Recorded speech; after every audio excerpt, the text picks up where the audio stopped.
Today we're going to be pet hunting Scorpia.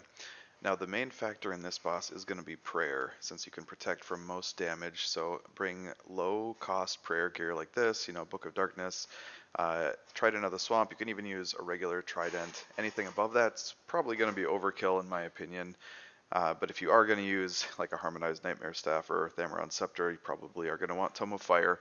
But otherwise, bring anything that's going to give you prayer, like White Boots. If you don't want to do that, if you haven't unlocked those, use Mystic, Explorer Ring, and Rada's Blessing 4. If you don't have those, either just don't bring a blessing or bring the cheapest one. And then this you can substitute out for a Beacon Ring if you have done the What Lies Below quest, or if all else fails, Ring of Recoil is good too. Now, one thing that I would probably change here is bring Tormented Bracelet. Barrel's Gloves does give a nice prayer bonus, but the 15% magic damage is a little better. I just didn't want to spend the money on it right now.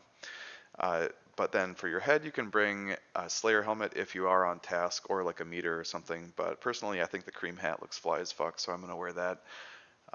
The Occult Necklace is going to give you a nice damage boost there too. But anyways, you are going to want something to prevent poison. Antidote is good. A couple stamina pots. Do bring Blighted Super Restores. They're going to be cheaper than the regular ones. You can do Blighted Anglerfish and Karambwan, but right now the cost of Blighted Karambwan is higher than these, and Blighted Anglers are basically the same. So do bring a Blighted Ancient Ice Sack, because you are going to need to freeze everyone here.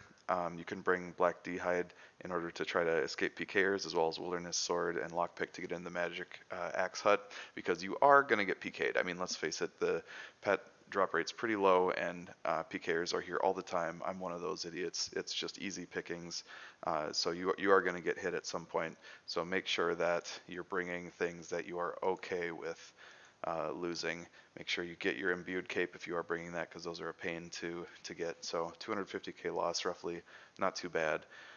If you're pet hunting, you probably don't care. So, all right, there's a couple ways to get there. One common way is to take the lever from Edgeville, and then you do need something to slash through that web there. But instead, I am going to be going through an obelisk, because I just run into less PKers that way.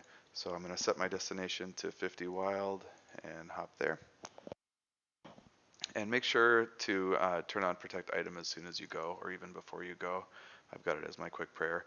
Then head north to avoid the Chaos LE. And we're going to run over into the cave, and keep an eye out for white dots on the mini-map. You can always just hover over the logout button here. So when we get in there, I am actually going to shift right click and tag Scorpia. I'm going to put on Protect from Range first. We're going to protect from range this entire fight. But I am going to mark him, and I'm going to do the same thing when his healers arrive. So we just got poisoned. So I'm going to tag all Scorpia, and then I am going to barrage him as soon as I can and just start attacking him. And that's all we're going to do until he gets to half health, at which point he's going to spawn 2 healers. And with those guys, all we have to do is just cast Ice Blitz on them to freeze them in place and lure Scorpia to the opposite corner. And then they are going to, oh, there they are. I'm going to tag them all. They're just going to despawn after a little bit of not being able to heal him. So Scorpia does have kind of a nasty melee, so we're going to run away here. Alright, that should be good enough. And we're going to barrage Scorpia. Well, the healer got away, but oh, there he goes. He disappeared. So if that guy would have made it to him, I would have just tried to kill him through the healing, because he doesn't actually heal that much. Okay. So eat an anglerfish, and that's basically it. You can hop periodically if you want to. You're going to get hit with PKers at some point, so might be wise to do that. But otherwise, that's basically it, and good luck pet hunting.